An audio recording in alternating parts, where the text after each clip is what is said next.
कल कश्मीर की घाटी पे पहलगांव में जो घटना हुई है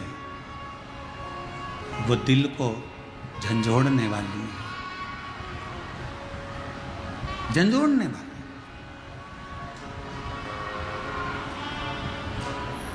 भारत की भूमि पर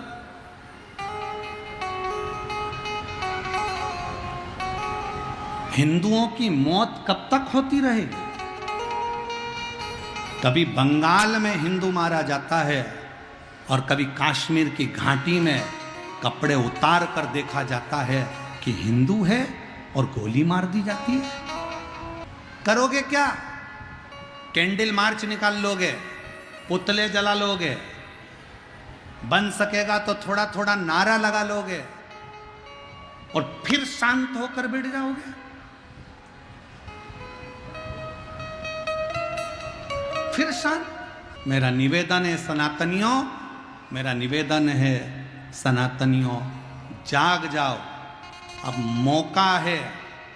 और मैं निवेदन करूंगा हमारे भारत के भूमि के गृह मंत्री जी अमित शाह जी इस कली काल के, इस कलयुग के शंकर का अवतार हैं। वो शांत भी रहते हैं, मौन भी रहते हैं और तांडव भी दिखा देते हैं।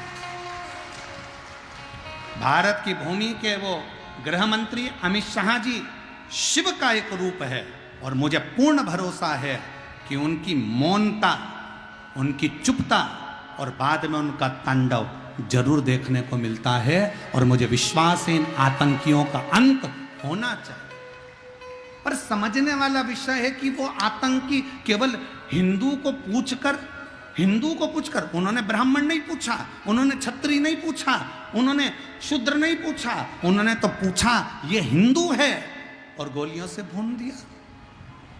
एक लड़के की शादी तो 8 दिन पहले हुई थी और कश्मीर घूमने के लिए गए थे और उसकी पत्नी रोती रही, बिलखती रही, बिलख रही, रो रहे। मेरा निवेदन है मेरी जीजियों, तुम्हारे घर में शास्त्र है कि नहीं है हमें उससे मतलब नहीं है, पर अब तुम्हारे घर के बेटा और बेटी को शस्त्र चलाना आना चाहिए। अब तुम्हारे बेटा बेटी को शस्त्र चलाना आना चाहिए।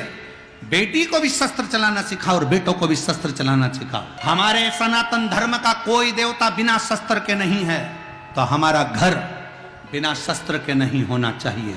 और जब वक्त पड़े उन शस्त्र को निकालो और सामने खड़े हो। और कितनी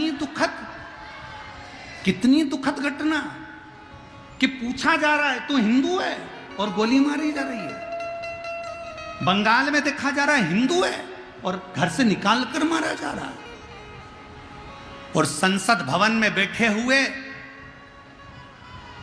वो 200 हिंदू सांसद वक्फ बोर्ड के बिल के ऊपर रात भर बहस करते हैं और हिंदू के नाम पर कलंक बनकर बैठे हैं। ले जाओ उनको और कश्मीर की उस घाटी में सौंप दो।